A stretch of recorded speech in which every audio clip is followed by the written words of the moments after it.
Hello everyone, very very good evening. कैसे हो? Hope करता हूँ आप सब लोग अच्छे ही होंगे। सो फ्रेंड्स, आज की इस वीडियो में आप लोगों से मैं हिंदी पेडागोगी का टेस्ट लूंगा एसएसएलसी टेट एग्जाम 2024 के लिए। फ्रेंड्स, इस वीडियो में जो टोटल आपके क्वेश्चंस होंगे वो होंगे 15। अगर आप लोग 15 में से 7 प्रश्न सही कर लेते हैं तो आपकी हिंदी पेडागोगी की तैयारी बहुत अच्छी है और आप लोग सीटेट एग्जाम को बहुत ही आसानी से क्वालिफाई कर लोगे। तो चलिए वीडियो को स्टार्ट करते हैं। यहाँ पे डेली क्लासेस का टाइमिंग देख सकते हो। फ्री पीडीएफ के लिए आप हमारे टेलीग्राम ग्रुप को ज्वाइन करें। यह टेलीग्राम ग्रुप का नाम है, आप ज्वाइन हो जाइए। लिंक वीडियो के डिस्क्रिप्शन बॉक्स में आपको मिल जाएगी। ओके, चलिए सबसे पहला प्रश्न है, वाइगोस्की के मत के अनुसार भाषा क्या है? एक चुनौतीपूर्ण उपकरण है, या एक सांस्कृतिक उपकरण है, या अर्थहीन उपकरण है, या आनंददायी उपकरण है? बताएंगे सब लोग। बहुत अच्छे। वाइगोस्की के मत के अनुसार भाषा क्या है? और कल से जो सिलेबस में इंपॉर्टेंट आपके टॉपिक हैं, कोई भी सब्जेक्ट हो, चाहे आपका एसएसटी हो, सीडीपी हो, आपका हिंदी हो, संस्कृत हो, उसके बिल्कुल सिलेक्टेड क्वेश्चंस में करवाऊंगा। तो कल से आपकी जो क्लासेस होंगी बहुत ही जबरदस्त क्लासेस होंगी, तो एक भी क्लास आपसे मिस नहीं होनी चाहिए। जैसे टैग वर्ड की क्लास मैं लूंगा, उसके बाद वाइगोस्की, जीन पियाजे, कोहलबर्ग, ऐसे क्वेश्चन आते हैं, तो सारे टॉपिक्स में कवर करा दूंगा। वाइगोस्की के मत के अनुसार भाषा क्या है? बताएंगे सब लोग। बहुत अच्छे। तो भाषा एक जो है एक सांस्कृतिक उपकरण है, तो यहाँ पे दूसरा ऑप्शन बिल्कुल करेक्ट हो जाएगा।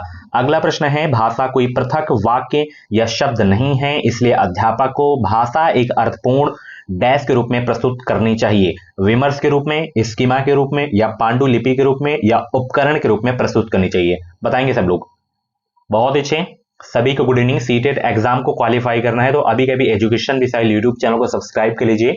इस चैनल से आपको निश्चित ही मदद मिलेगी। 100% आप एग्जाम को क्वालिफाई करोगे। जुड़े रहना, जो भी क्लासेस आती हैं एक एक क्लासेस आपको देखनी है।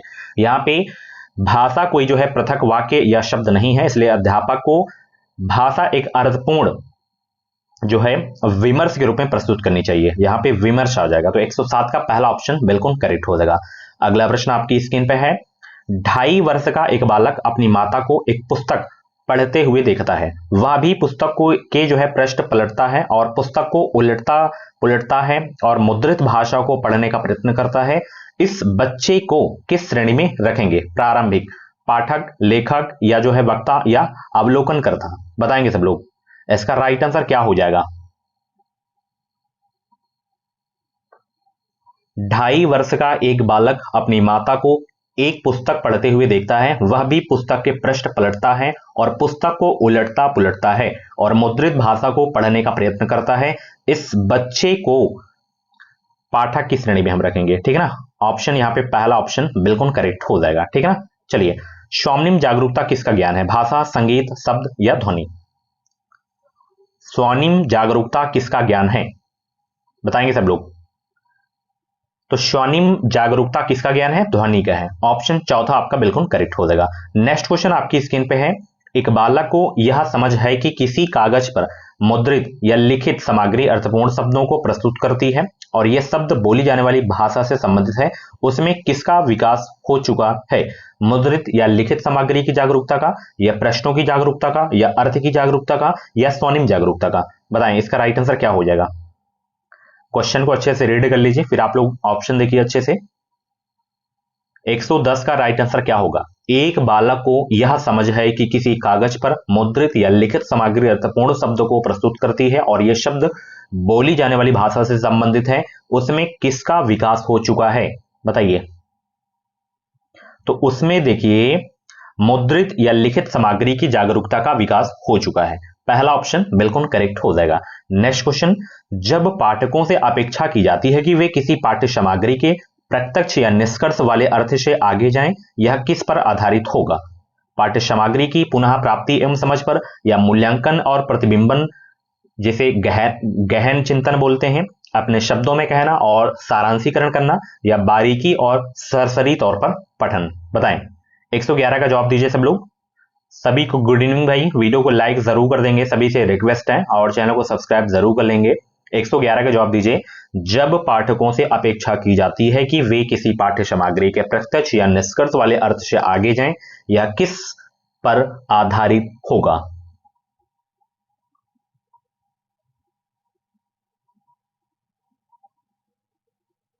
तो ये जो है मूल्यांकन और प्रतिबिंबन पर आधारित होगा। दूसरा ऑप्शन बिल्कुल करेक्ट हो जाएगा। नेक्स्ट क्वेश्चन, भाषा अधिगम में चुनौतीपूर्ण अवधि वह आयु है जब बच्चे अकादमिक भाषा सीखना शुरू करते हैं, या जो है जब बच्चे भाषा सीखने के लिए सर्वाधिक रूप से ग्रहणशील हैं, या जब बच्चे भाषा सीखना रोक देते हैं, या जब बच्चे भाषा सीखना शुरू करते हैं। 112 का जवाब दीजिए। भाषा अधिगम में चुनौतीपूर्ण अवधि वह आयु है जो है जब बच्चे भाषा सीखने के लिए सर्वाधिक रूप से ग्रहणशील हैं। ऑप्शन दूसरा आपका बिल्कुल करेक्ट हो जाएगा। नेक्स्ट क्वेश्चन है, एक अध्यापिका यह मानती हैं कि स्वयं की बनाई वर्तनी बच्चों की वर्तनी सीखने की क्षमता को धीमा कर देगी। आप अध्यापिका के इस विचार से सहमत हैं, आप अध्यापिका के इस विचार से असहमत हैं, या स्वयं की बनाई वर्तनी का भाषा अधिगम से कोई संबंध नहीं है, यह रचनावादी उपागम के अनुसार बच्चे नई नई वर्तनियों की खोज कर सकते हैं? बताइए। 113 का जवाब दीजिए।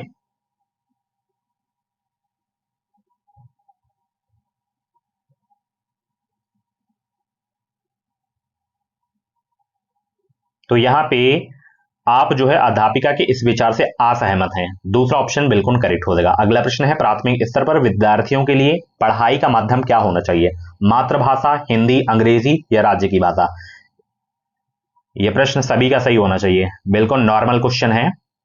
तो प्राथमिक स्तर पर विद्यार्थियों के लिए पढ़ाई का जो माध्यम होना चाहिए मातृभाषा पर होनी चाहिए उसकी। ओके, पहला ऑप्शन बिल्कुल करेक्ट हो जाएगा। नेक्स्ट क्वेश्चन आपकी स्क्रीन पे है, राष्ट्रीय शिक्षा नीति 2020 के अनुसार, यानी कि एनईपी 2020 के अनुसार बच्चों द्वारा बोली जा रही भाषा और विद्यालय में पढ़ाई के माध्यम की भाषा में विद्यमान अंतर को क्या किया जाना चाहिए? अनदेखी करनी चाहिए, या बनाए रखना चाहिए, या बढ़ाना चाहिए, या पाटना जिसे पुल कहते हैं, पुल बनाना, क्या करना चाहिए? बताइए सब लोग। एनईपी 2020 के अनुसार बच्चों द्वारा बोली जा रही भाषा और विद्यालय में पढ़ाई के माध्यम की भाषा में विद्यमान अंतर को क्या किया जाना चाहिए? पाटना चाहिए, ठीक है ना। ऑप्शन यहाँ पे चौथा आपका बिल्कुल करेक्ट हो जाएगा। नेक्स्ट क्वेश्चन आपकी स्क्रीन पे है, एक अध्यापिका जो है कक्षा 5 के शिक्षार्थियों के पठन कौशल का आकलन कर रही है। कौन सा तरीका पठन के आकलन का सर्वाधिक उपयुक्त तरीका है? पढ़ी गई सामग्री के आधार पर प्रस्तुत लेख, या पढ़ी गई सामग्री का अपने शब्दों में सारांशीकरण, या पाठ पढ़ने के बाद शब्द अर्थ लिखना, या पढ़े गए पाठ की थीम पर एक अनुच्छेद लिखना? 116 का जवाब दीजिए सब लोग।